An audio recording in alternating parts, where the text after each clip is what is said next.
உடம்ப ஸ்லிம்மாக மெயின்டைன் பண்ணணும் அப்படின்ற காரணத்துக்காகவோ அல்லது உடலில் இருக்கக்கூடிய வேறு சில பிரச்சனைகள் காரணமாகவோ இரவு சாப்பாட்டை தவிர்த்து ஒரு சிலர் புரோட்டீன் பவுட்ரு, பால், ஏதாவது ஒரு பழம் இவைகளை மட்டும் சாப்பிட்றத வழக்கமாக வச்சுருக்காங்க. அதை தொடர்ந்து வாங்க வசதிப்படாதவங்களும், அது பிடிக்கலை, அதை மாற்றிக்கணும் அப்படின்னு நினைக்கிறவங்களும் 4 தேங்காய் சில்லு, பூவம்பழமாக இருந்தால் 2 வாழைப்பழம் அல்லது பெரிய பழமாக இருந்தால் ஏதாச்சும் ஒரு வாழைப்பழம் இதை சாப்பிட்டுக்கிட்டு வந்தாங்கன்னா உடம்பு மிகவும் பலமாக இருக்கும்.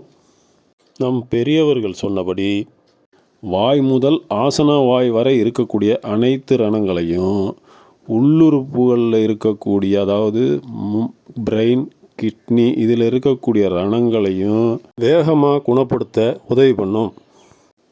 கூடுதலாக குடலில் தேங்கி கிடக்கக்கூடிய இடுமருந்து உட்பட அனைத்து கழிவுகளையும், இடுமருந்துனா வசிய மருந்து, எளிதாக வெளியேற இது உதவி பண்ணும்.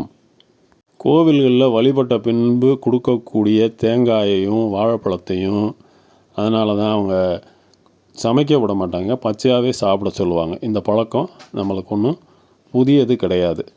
கொஞ்சம் முயற்சி பண்ணி கூட பார்க்கலாம்.